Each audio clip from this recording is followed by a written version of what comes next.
అచ్చొచ్చిన కరీంనగర్ వేదికగా కథన బేరి మోగించేందుకు సిద్ధమయ్యారు కేసీఆర్. కరీంనగర్ ను కేసీఆర్ సెంటిమెంట్ గా భావిస్తారు. ఇప్పుడు కూడా పార్లమెంట్ ఎన్నికల శంఖారావం కరీంనగర్ వేదికగానే మోగించనున్నారు. 1,00,000 మందితో సభ నిర్వహిస్తోంది బీఆర్ఎస్.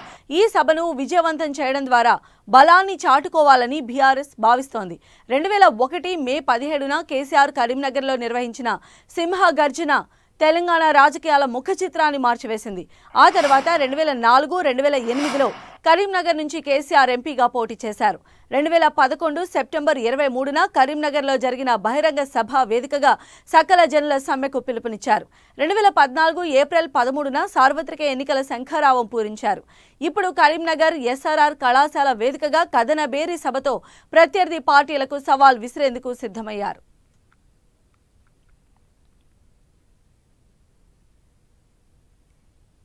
మరి ఈ రోజు నిర్వహించే బీఆర్ఎస్ సభకు సంబంధించిన అప్డేట్స్ మా ప్రతినిధి సతీష్ మనకు అందిస్తారు. సతీష్. కరీంనగర్ లో నిర్వహించేటువంటి కథనబేరి సభకు కరీంనగర్ అంతా కూడా సిద్ధమైంది. కరీంనగర్ అంతా కూడా గులాబీమయమైన పరిస్థితి.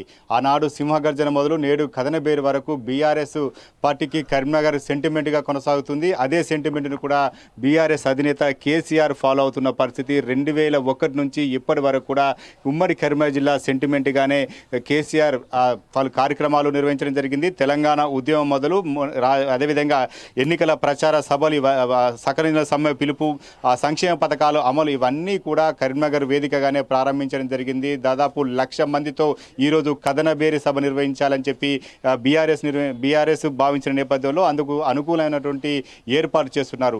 గత ఎన్నికల్లో కూడా కరీంనగర్ వేదికగానే పార్లమెంటు ఎన్నికల శంఖారావాన్ని పూరించారు. ఈరోజు కూడా కథనబేరితో పార్లమెంటు ఎన్నికల శంఖారావాన్ని పూరించబోతున్నారు. ఇందుకు సాయంత్రం 5 గంటలకు కేసీఆర్ ఇక్కడికి రాబోతున్నారు. ఈ నేపథ్యంలో కరీంనగర్లో భారీ ఏర్పాట్లు చేశారు. దాదాపు పార్లమెంట్ సెగ్మెంట్ ఉన్నటువంటి 7 నియోజకవర్గ పరిధిలో దాదాపు 1,00,000 మందిని తరలించాలి, బీఆర్ఎస్ బలాన్ని మరొకసారి చాటుకోవాలని చెప్పి భావించినటువంటి గులాబీ దళం అంతా కూడా ఈ సభ సక్సెస్ పైన దృష్టి సారించడం జరిగింది.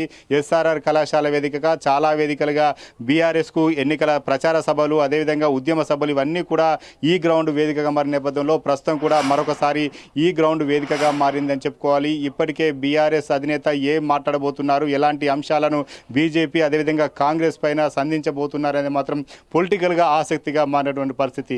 ఇప్పటి వరకు ఎన్నికల ప్రచార సభలన్నీ కూడా ఉమ్మడి కరీంనగర్ జిల్లా వేదికగానే మారింది. దశాబ్ద కాలం పాటు అధికారంలో ఉన్నటువంటి బీఆర్ఎస్కు ఉమ్మడి కరీంనగర్ జిల్లా నుంచి అధిక స్థానాలు రావడం జరిగింది.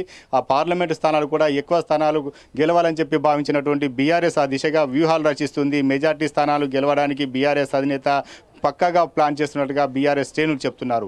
ఇందుకు సంబంధించి బీఆర్ఎస్ శ్రేణులు కూడా సిద్ధం చేస్తూను మరొకసారి బీఆర్ఎస్ బలం తగ్గలేదు, బీఆర్ఎస్ ప్రజల్లో బలంగా ఉంది, సెంటిమెంట్ను మరొకసారి రగిల్చేటువంటి ప్రయత్నం కూడా ఇటు బీఆర్ఎస్ చేస్తుంది. బీఆర్ఎస్ శ్రేణులకు అంతా కూడా ఉత్తేజాన్ని నింపుతూ పార్టీ బలాన్ని పెంచుతూ ప్రజల్లోకి వెళ్లే విధంగా ఇటు ఏదైతే అధికార పార్టీ కేంద్రంలో ఉన్న కేంద్ర రాష్ట్ర ప్రభుత్వాలపైన తనదైన శైలిలో కేసీఆర్ విమర్శనాస్త్రాలు సంధించబోతున్నారు. ఎటువంటి అంశాలను ప్రజల్లోకి తీసుకువెళ్ళాలి, ఎలాంటి అంశాలతో బీఆర్ఎస్కు సపోర్టు కావాలి, మెజార్టీ స్థానాలు ఈసారి గెలిచి జాతీయ రాజకీయాల్లో కీలకంగా వ్యవహరించాలని చెప్పి బీఆర్ఎస్ భావిస్తున్న నేపథ్యంలో ఈ రోజు నిర్వహించేటువంటి కథనబేరి సభ ప్రాధాన్యత సంతరించుకుంది. ఇప్పటికే పొలిటికల్ వర్గాల్లో కొంత ఆసక్తి రేపుతున్న పరిస్థితి. ప్రతిసారి కూడా సెంటిమెంట్గా కరీంనగర్ వేదికగా కేసీఆర్ చాలా విమర్శనాస్త్రాలు సంధిస్తూనే వస్తున్నారు.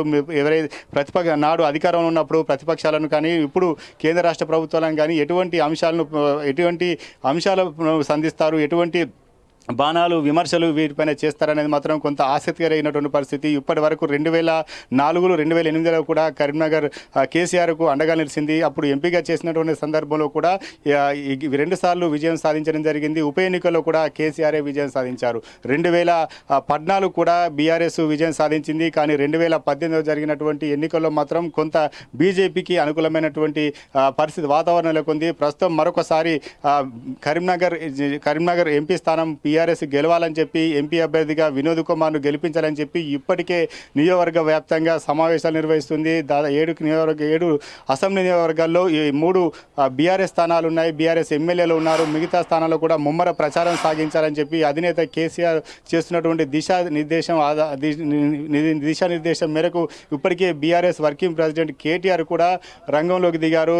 ఆ నియోజకవర్గాల వ్యాప్తంగా ఇటు సమావేశాలు నిర్వహిస్తున్నారు. క్యాడర్ అంతా కూడా సమాయత్తం చేస్తున్నారు. చెప్తున్నారు. ఎన్నికలకు సిద్ధంగా ఉండాలి, మరొకసారి పార్లమెంటు స్థానాల్లో ఎక్కువగా ఎంపీ స్థానాలు గెలవాలంటే మాత్రం బీఆర్ఎస్ సంబంధించినటువంటి అభ్యర్థులనే గెలిపించాలని సూచన చేస్తున్నారు. ఇప్పటికైతే ఈరోజు సాయంత్రం 5 గంటలకు కేసీఆర్ బహిరంగ సభ వద్దకు చేరుకుంటారు. ఇక్కడ నుంచి దాదాపు గంట పాటు కేసీఆర్ ప్రసంగం ఉండబోతుందని చెప్పి బీఆర్ఎస్ శ్రేణులు చెప్తున్నారు. ఇందుకు సంబంధించి పూర్తి ఏర్పాటు చేయడం జరిగింది. కరీంనగర్లో కూడా కథనబేరి సభ నేపథ్యంలో ట్రాఫిక్ ఆంక్షలు కొనసాగుతున్నాయి. పార్కింగ్ కావచ్చు, పోలీసు బందోబస్తు కావచ్చు భారీగా ఏర్పాటు చేస్తున్నారు. గతంలో ఉన్నటువంటి బీఆర్ఎస్ టీఆర్ఎస్ పూర్వ వైభవాన్ని మరొకసారి ప్రదర్శించే విధంగా బీఆర్ఎస్ శ్రేణులంతా కూడా ముందుకు కదులున్న పరిస్థితి.